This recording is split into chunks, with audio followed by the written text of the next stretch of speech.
नमस्ते दोस्तों, मैं हूं रघुनंदन नुगजा और आप देख रहे हैं हमारे YouTube चैनल आरवीज कॉमर्स ट्यूटोरियल। दोस्तों, इसके पहले लेक्चर में हमने स्टार्ट कर लिया है हमारा चैप्टर नंबर 4 सप्लाई एनालिसिस, और जिसके पहले लेक्चर में हमने पढ़ लिया था कि सप्लाई किसको बोलते हैं। अब इस लेक्चर में हम लोग पढ़ने वाले हैं इंडिविजुअल सप्लाई शेड्यूल और मार्केट सप्लाई शेड्यूल। तो बिना कोई टाइम गवाते हुए शुरू करते हैं हमारे इंडिविजुअल सप्लाई शेड्यूल से। तो ऐसा कोई वर्ड आपको जाना पहचाना लग रहा होगा जो हमने पढ़ा है चैप्टर नंबर 3 में कि individual demand schedule. Individual demand schedule में हमने ये देखा कि एक इंडिविजुअल कंज्यूमर क्या क्या प्राइसेस पे क्या क्या डिमांड करता है, वैसा ही सेम हम लोग देखेंगे इंडिविजुअल सप्लाई शेड्यूल में। तो इंडिविजुअल सप्लाई शेड्यूल क्या है? इंडिविजुअल सप्लाई शेड्यूल बताता है relationship between price and quantity supplied by a supplier. तो इंडिविजुअल सप्लाई शेड्यूल किसका रिलेशनशिप बताता है? Price and quantity supplied. अब इसको इंडिविजुअल क्यों बोलते हैं? क्योंकि ये सिर्फ बिहेवियर बताता है एक सप्लायर का, मतलब एक सप्लायर प्राइस को कैसे रिएक्ट करेगा ये बताता है individual supply schedule. Original price हम लोग कोई भी एक्स कमोडिटी ले लेते हैं, एक्स कमोडिटी ले लेते हैं जो हम केजी में मेजर कर सकते हैं, जिसकी ओरिजिनल प्राइस है 10 रुपए। अब 10 रुपए प्राइस पे एक सप्लायर समझो ओरिजिनली 100 केजी सप्लाई कर रहा है। मैंने जानबूझ के बुक का एग्जाम्पल लिया है क्योंकि हमको ग्राफ निकालने में आसानी होगी। अब अगर समझो प्राइस बढ़ के हुई 20। अब 20 रुपए प्राइस पे एक इंडिविजुअल सप्लायर क्या करेगा? एक इंडिविजुअल सप्लायर का एम क्या है? वो क्या चाहता है कि उसका प्रॉफिट बढ़े। सप्लायर चाहता है उसका प्रॉफिट बढ़े और कंज्यूमर चाहता है कि उसको कम से कम दाम में वो चीज मिले। अगर सप्लायर को उसका प्रॉफिट बढ़ाना है तो वो दो चीजों से प्रॉफिट बढ़ा सकता है, एक तो वो प्राइस बढ़ाए, नहीं तो वो जितना क्वांटिटी सप्लाई कर रहा है उससे ज्यादा क्वांटिटी सप्लाई करके उसका प्रॉफिट बढ़ा ले। अब समझो प्राइस बढ़ गई, मार्केट में प्राइस बढ़ गई 20 रुपए। अब उसे लगता है कि मैं क्या कर सकता हूँ, ज्यादा प्रॉफिट कमा सकता हूँ।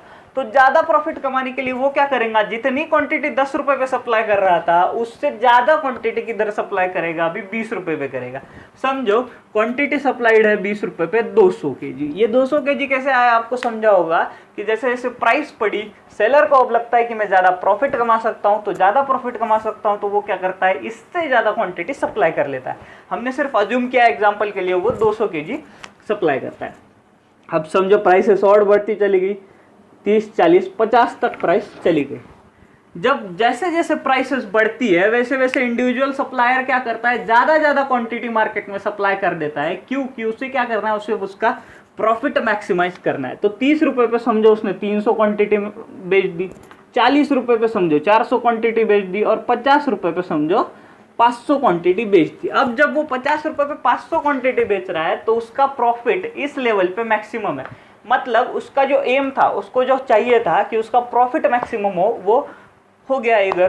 तो एक इंडिविजुअल सप्लायर का बिहेवियर, एक इंडिविजुअल सप्लायर की स्टडी बोलती है कि जैसे जैसे प्राइसेस ऑफ द गुड्स बढ़ेगी, ज्यादा प्रॉफिट कमाने के लिए, मार्क माय वर्ड, ज्यादा प्रॉफिट कमाने के लिए वो क्या करता है? ज्यादा क्वांटिटी सप्लाई करता है मार्केट में। अब हम क्या करते हैं? इसको ग्राफिकली समझते हैं और इसका ग्राफ कौन सा, इसके ग्राफ का स्लोप क्या आता है वो देख लेते हैं।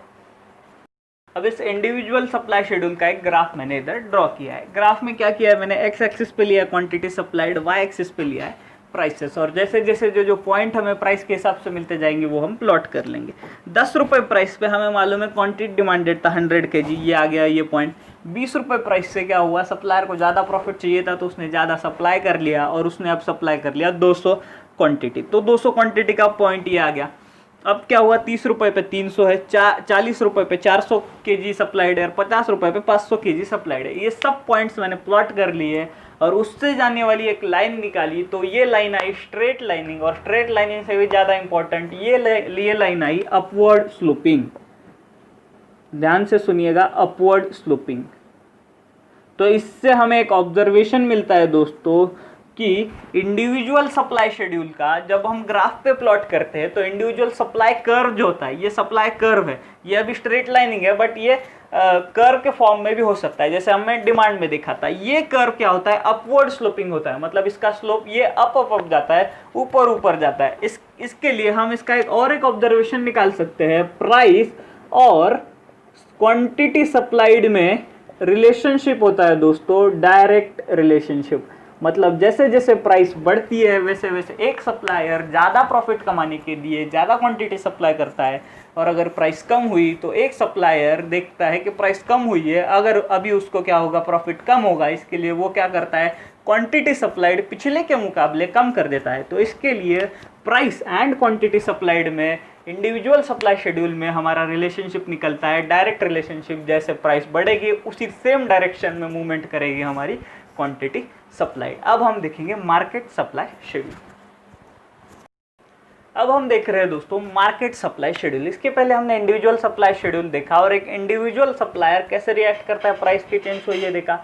अब मार्केट किससे बनता है, मार्केट बनता है बहुत सारे इंडिविजुअल सप्लायर से। तो जैसे जैसे इंडिविजुअल सप्लायर अपनी अपनी मोमेंट चेंज करेंगे वैसे वैसे मार्केट चेंज होगा। तो कैसे मार्केट चेंज होगा ये देख लेते हैं। मैंने क्या किया है, अपने सिंप्लिसिटी के लिए सिर्फ 3 ही सप्लायर लिए है इसमें, ए बी और सी। प्राइस है 10 रुपये, 10 रुपये ओरिजिनल प्राइस पे ए क्वांटिटी सप्लाई कर रहा है 100, बी 200, सी 300। तो मार्केट सप्लाई हो रहा है दोस्तों सबका मिला के 600 केजीज का मार्केट सप्लाई हो रहा है। इसका मैं यूनिट लिख लेता हूँ केजीज।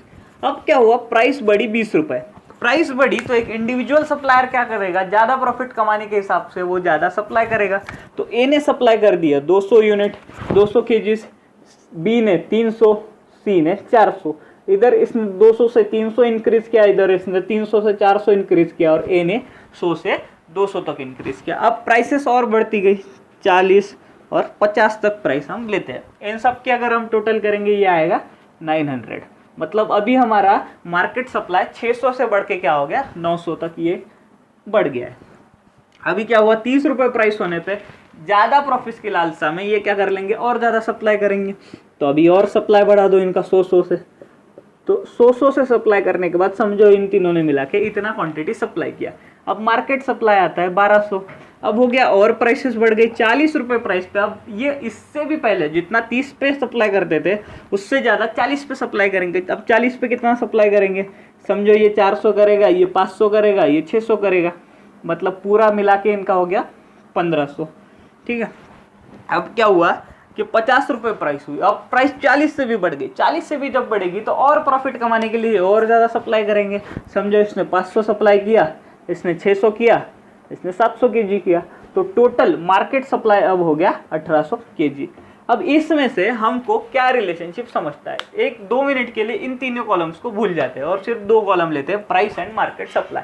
जब प्राइस 10 रुपये थी मार्केट सप्लाई 600 केजी था, 20 रुपये हुई मार्केट सप्लाई 900 केजी हुआ, 30 रुपये हुई मार्केट सप्लाई 1200 केजी हुआ। इससे एक ऑब्जर्वेशन निकलता है दोस्तों कि जैसे जैसे प्राइस बढ़ती है, जैसे जैसे प्राइस बढ़ती है वैसे वैसे क्वांटिटी सप्लाइड भी बढ़ रही है। मतलब इसमें जैसे हमने मार्केट सप्लाई शेड्यूल में रिलेशनशिप देखा था, प्राइस और सप्लाई में डायरेक्ट रिलेशनशिप है, वैसा ही सेम रिलेशनशिप हमें, जैसा हमने इंडिविजुअल सप्लाई शेड्यूल में देखा था वैसा ही सेम रिलेशनशिप हमें मार्केट सप्लाई शेड्यूल में मिलता है कि जैसे जैसे प्राइस अप होती है बढ़ती जाती है, ज़्यादा प्रॉफिट कमाने की लालसा में सप्लायर क्या करते हैं, ज़्यादा से ज़्यादा क्वांटिटी सप्लाई करना चालू कर देते हैं। अब हम देखते हैं इसका ग्राफ। अब इस पॉइंट्स को हम लोग क्या कर रहे हैं, ग्राफ पे रिप्रेजेंट कर रहे हैं। तो मैंने क्या किया है, 10, 620, 900 इस सभी क्वांटिटी को इस ग्राफ पे रिप्रेजेंट किया है। इधर नीचे क्वांटिटी सप्लाइड है एक्स पे और वाई एक्सिस पे है प्राइस, और मैंने स्केल लिया है 300 केजीज का, मतलब 300, 600, 900, 1200 एंड सो ऑन। अब क्या हुआ, 10 रुपये प्राइस पे हमें मालूम है मार्केट सप्लाई हुआ 600 केजी, तो इधर एक पॉइंट प्लॉट हो गया। 20 रुपये पे 900 हुआ तो इधर दूसरा पॉइंट प्लॉट हो गया। ऐसे कर करके सभी पॉइंट्स मैंने प्लॉट कर लिए। सभी पॉइंट प्लॉट करने के बाद अगर मैंने उससे जाने वाली एक लाइन निकाली तो वो आई दोस्तों अपवर्ड स्लोपिंग लाइन। ऐसा क्यों आया, अपवर्ड स्लोपिंग लाइन क्यों आई, क्योंकि इन सब में रिलेशनशिप है डायरेक्ट रिलेशनशिप, इन सब में डायरेक्ट रिलेशनशिप है दोस्तों। इसके लिए इन सब पॉइंट्स में से जाने वाली लाइन आती है अपवर्ड स्लोपिंग, मतलब मार्केट सप्लाई कर्व या मार्केट सप्लाई शेड्यूल का जो स्लोप है वो है अपवर्ड स्लोपिंग, जैसा हमने देखा था किसमें, इंडिविजुअल सप्लाई शेड्यूल में। तो आपको सिर्फ एक चीज़ याद रखनी है कि जैसे जैसे प्राइस कम होगी वैसे वैसे मार्केट में क्वांटिटी सप्लाइड कम होगी, और जैसे जैसे प्राइस बढ़ेगी वैसे मार्केट में क्वांटिटी सप्लाइड बढ़ेगी, क्योंकि इन दोनों में रिलेशनशिप है डायरेक्ट रिलेशनशिप। अब और एक बात बता देता हूँ कि ये आपको स्ट्रेट लाइन दिख रहा होगा, क्योंकि इधर हमने क्या किया है, परफेक्ट क्वांटिटीज दी है और ग्राफ में भी हमने परफेक्ट मेजरमेंट लिया है। हो सकता है कि ये कर्व फॉर्म में आए, मतलब स्ट्रेट लाइनिंग फॉर्म में ना आए, नॉन लीनियर फॉर्म में आए, अगर इसमें हम कुछ क्वांटिटी या प्राइस चेंज कर ले। तो आपको इतना ध्यान रखना है कि ये कर्व जो है, सप्लाई कर्व जो है, वो हमेशा अपवर्ड स्लोपिंग होता है, अपवर्ड स्लोपिंग होता है। कभी वो लीनियर हो सकता है, कभी वो नॉन लीनियर हो सकता है। ये बात दोनों के लिए एप्लीकेबल है, मार्केट सप्लाई शेड्यूल और इंडिविजुअल सप्लाई शेड्यूल में। अगले लेक्चर में हम लोग देखेंगे इसके अगला part. Thank you so much.